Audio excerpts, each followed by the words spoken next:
छात्र मित्रों, आज छठी के हिंदी विषय के दूसरा पाठ है बसंती हवा। काव्य पाठ है। ये काव्य पाठ हम शुरू करने जा रहे हैं। बहुत ही सुंदर कविता है। कविता का शीर्षक है बसंती हवा। अब हवा आपको पता है और हवा का हमारे जीवन के लिए क्या महत्व है ये भी आपको पता है। हवा के बिना हम जिंदा नहीं रह सकते हैं। हम हवा के बिना नष्ट हो जाएंगे। कोई भी सजीव जो पृथ्वी पर जीवित है उसके लिए हवा जरूरी है। फिर चाहे वो आदमी हो, प्राणी हो या कोई और व्यक्ति हो, उसके लिए हवा जरूरी है। आज का जो हमारी कविता है उसका जो नाम है वो बसंती हवा है। बसंती हवा मतलब बसंत ऋतु की हवा। आपको ऋतु पता होंगे, पतझड़, सावन, बसंत और बहार। ये ऋतु हमें पता है। अलग अलग कविताओं में, गानों में आपने इनके नाम भी सुने होंगे। तो बसंत ऋतु की जो हवा होती है वो कैसी होती है, इसके बारे में हमें आज की इस कविता में जानकारी लेनी है। सावन महीने के बाद बसंत ऋतु आता है। आप अभी हमारे यहाँ पर सावन चल रहा है, आपको पता होगा। और बीच बीच में बारिश, फिर से आधा 5-10 मिनट बारिश आती है, बाद में शांत हो जाती है, फिर दोपहर में बारिश आती है। ऐसा सावन महीने का वातावरण होता है। इस समय में पेड़ पौधे, फूल, फसलें बहुत सारे जमीन के अंदर से ऊपर आते हैं और बड़े होते हैं। लेकिन ये सावन महीना खत्म होते होते ये सारे फूल, पौधे, बेराई बड़े हो जाते हैं और जो फलों के पौधे हैं उनमें फल आने शुरू होते हैं और फूलों के पौधे हैं, इसलिए जो फूलों के पौधे हैं उन पर फूल आने शुरू होते हैं। तो इसीलिए बसंत की जो हवा होती है वो अलग तरह की हवा होती है। और उसी हवा का वर्णन हमारे आज के कविता के कवि केदारनाथ अग्रवाल जी ने इस कविता में किया है, जिनका जन्म 1 अप्रैल 1911 में हुआ और मृत्यु 22 जून 2000 को हुआ। बहुत सारी रचनाएं उन्होंने की है और अपूर्वा, आंगन, आग का आईना, पंख और पतवार, पुष्पदीप, इस तरह के कविता संग्रह उनके प्रकाशित हुए हैं।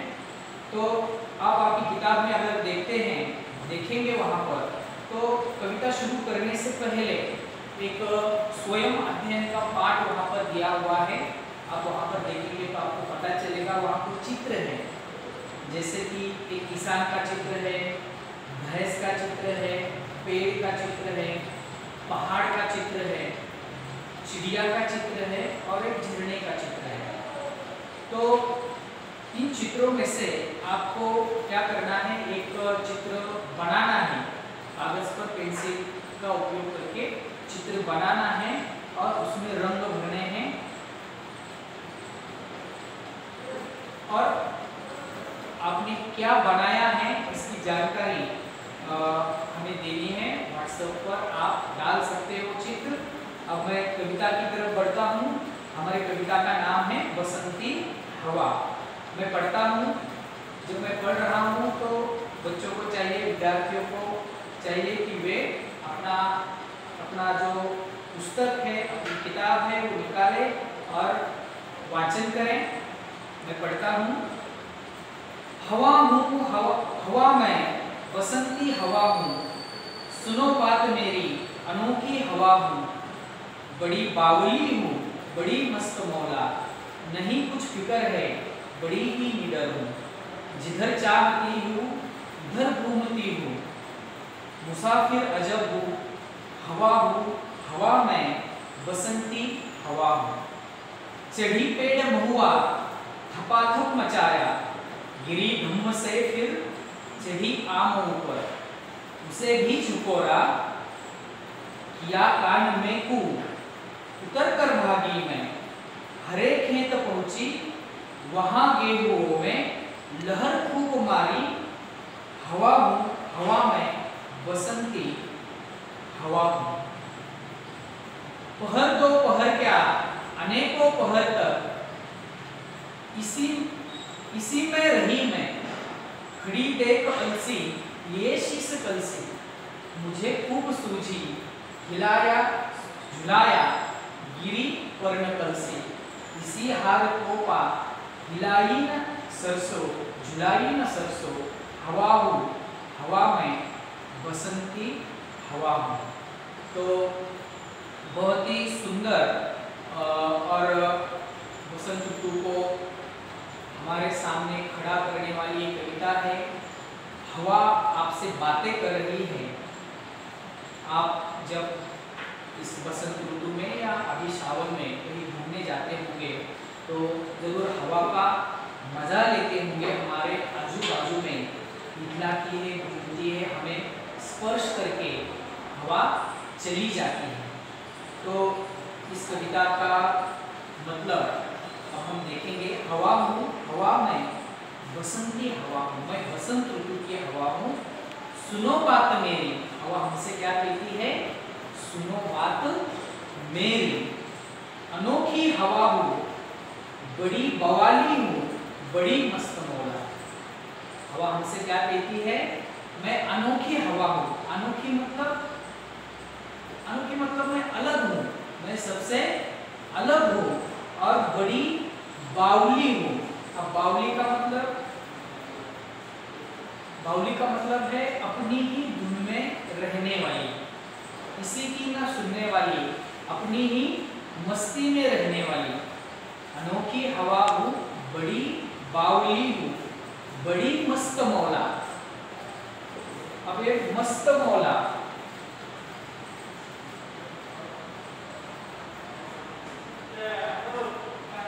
मस्त मौला का क्या अर्थ है? मनमौजी।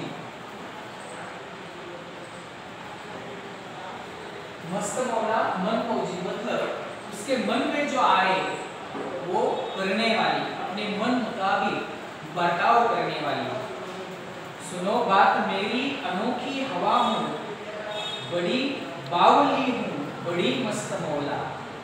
न कुछ फिक्र है, बड़ी ही निडर हूँ, जिधर चाहती हूँ उधर घूमती हूँ। और हवा आगे कहती है कि मुझे किसी बात की फिक्र नहीं। फिक्र यहाँ पर जो कविता में शब्द आया है वो है फिक्र। इसका मतलब है चिंता। क्या है? चिंता। फिक्र जिसे शुद्ध हिंदी में फिक्र भी कहते हैं, लेकिन कविता में इसका थोड़ा सा अलग वर्जन आया है। यहाँ पर फिक्र यह शब्द है।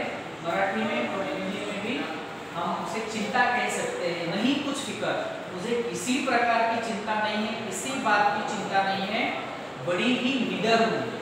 मैं क्या हूँ? बड़ी ही निडर हूँ।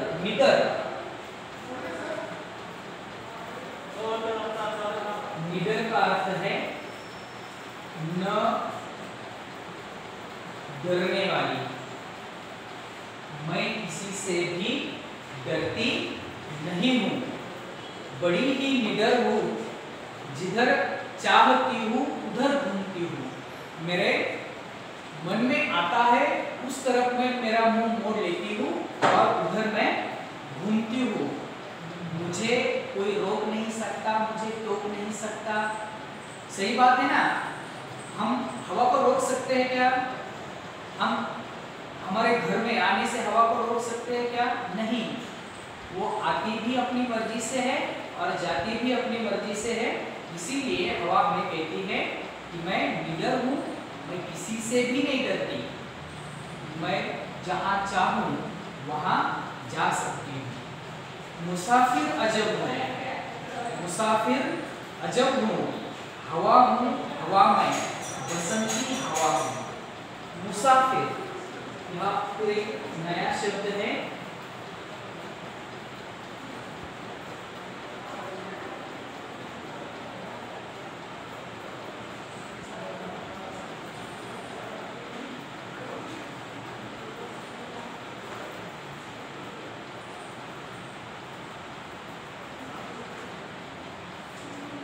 मुसाफिर का अर्थ होता है राही, मराठी में हम उसे प्रवासी कहेंगे।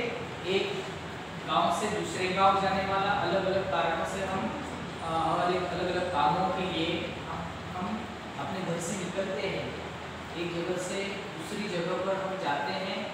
जैसे कहीं दूर दर्शन के लिए हम जाते हैं, किसी मेहमान के यहाँ जाते हैं, तो हम जब घर से निकलते हैं घूमने जाते हैं तो उसे मुसाफिर या राही कहा जाता हूँ। मैं अजब हवा कहती है कि मैं अलग मुसाफिरों के जैसी नहीं हूँ, मैं अलग प्रकार की मुसाफिर हूँ, दुनिया से अलग अजब प्रकार की मैं मुसाफिर हूँ, हवा हूँ, हवा में बसंती हवा हूँ। तो बच्चों आगे हम देखेंगे, चढ़ी पेड़ महुआ, पेड़ का पता है आपको, पेड़ पेड़ मतलब वृक्ष, चढ़ी पेड़ महुआ।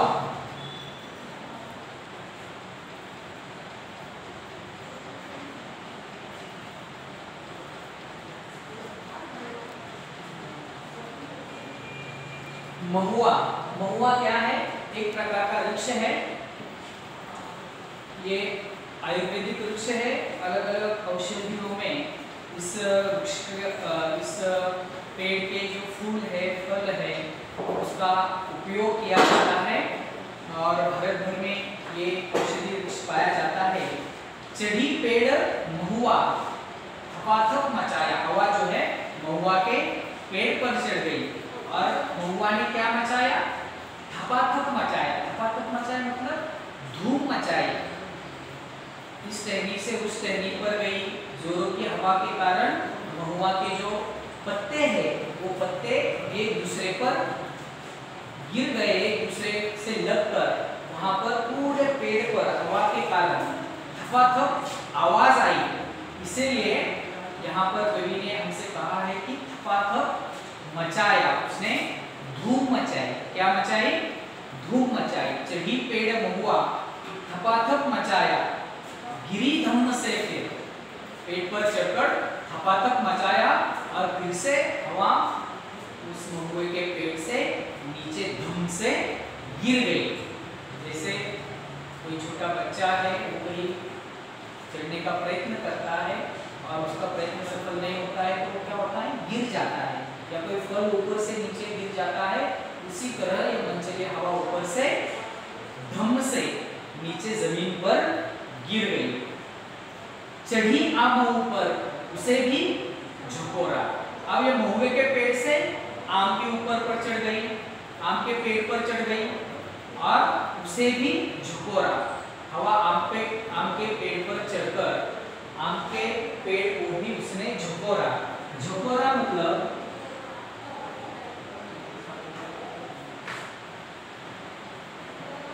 झोंका दिया। जोरों की हवा ने उस आम के पेड़ को क्या दिया? झोंका दिया। झकोरा इस शब्द का अर्थ है झोंका, मतलब हवा के प्रभाव से आम का पेड़ भी हिल गया। किया कान में गूं, उतर कर भागी। अब हमारे क्लास में ऐसे बच्चे होते हैं शरारती बच्चे, वैसे भी ये बसंती हवा जो है वो शरारतें भी करती है और इस हवा ने आम के पेड़ के कान में क्या किया? कूं किया। अब हमारे कान में कोई अचानक से आकर कूं करता है तो क्या होता है? हम भौचक्का रह जाते हैं, डर जाते हैं। और उसी प्रकार यह हवा भी कान में कूं करके भाग गई। बड़ी शरारती हवा है। देखो सभी बच्चे हंसने लगते हैं, एक ही कान में अगर दूसरा कूं करके भाग जाए तो बच्चे हंसते हैं, मजा लेते हैं।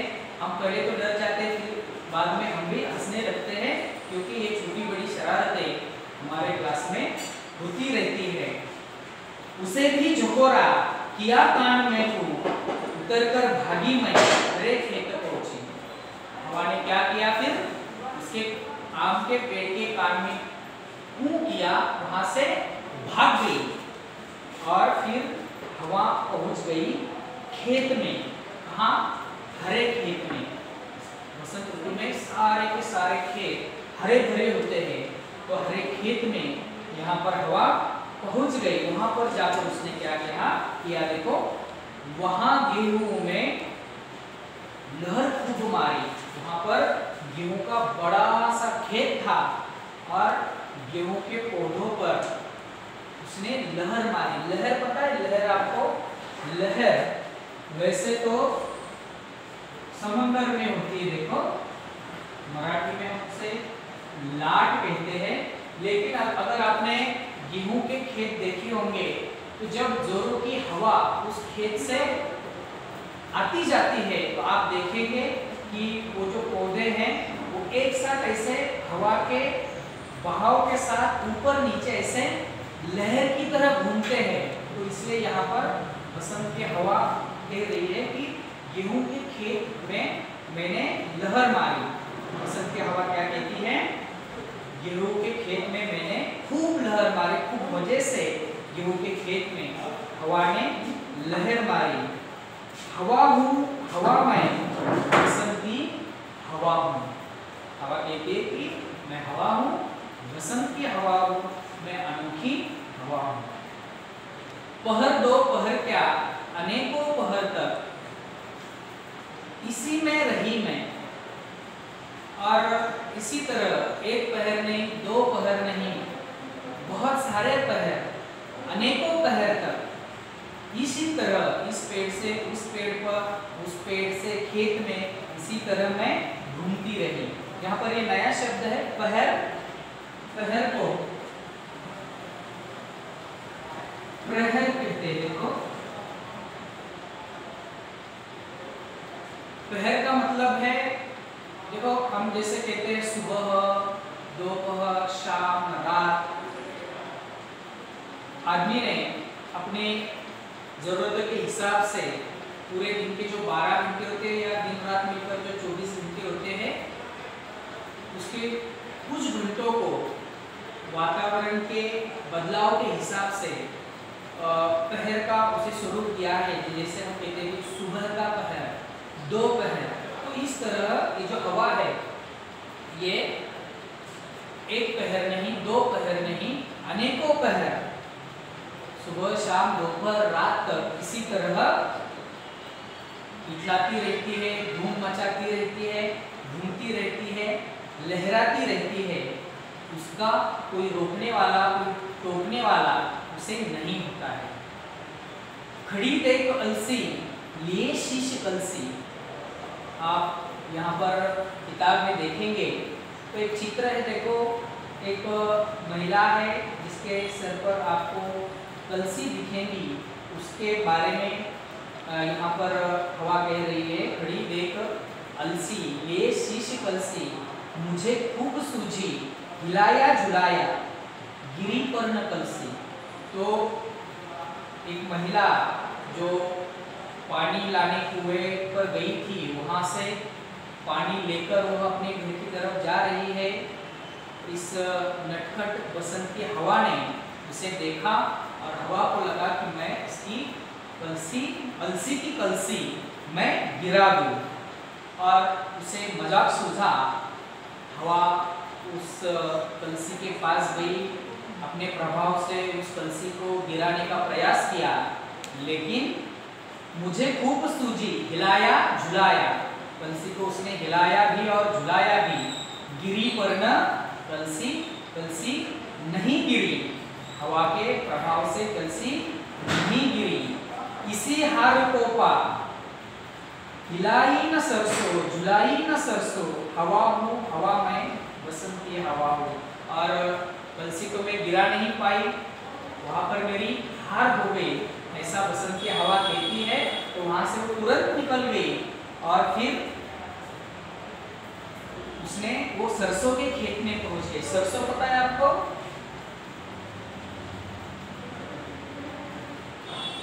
सरसों का जो अर्थ है कि तिलहन का एक प्रकार है।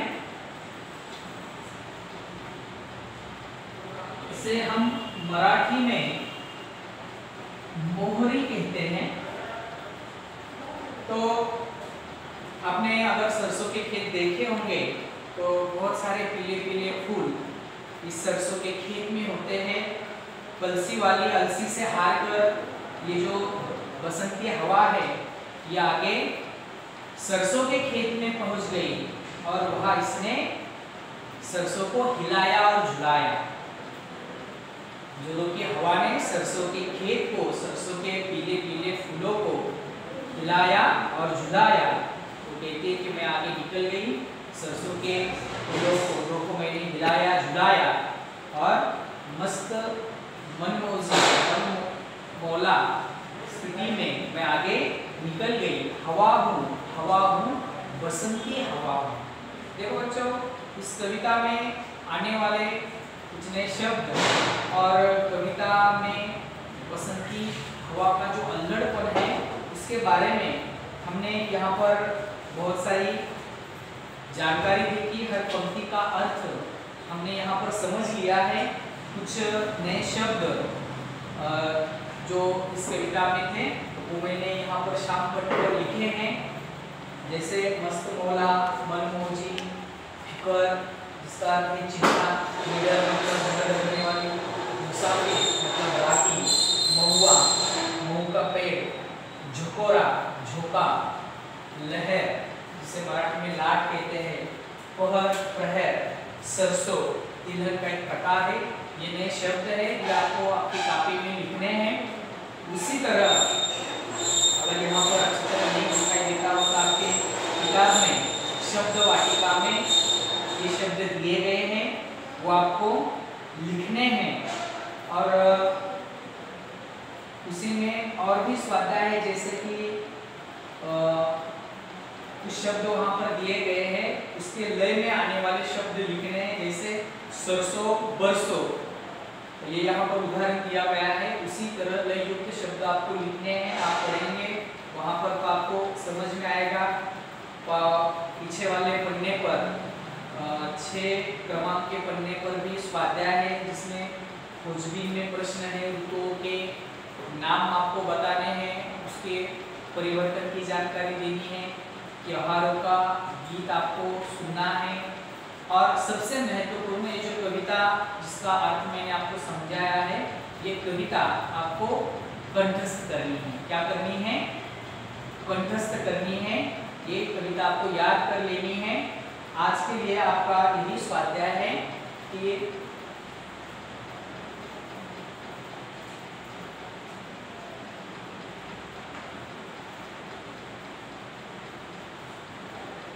बसंती हवा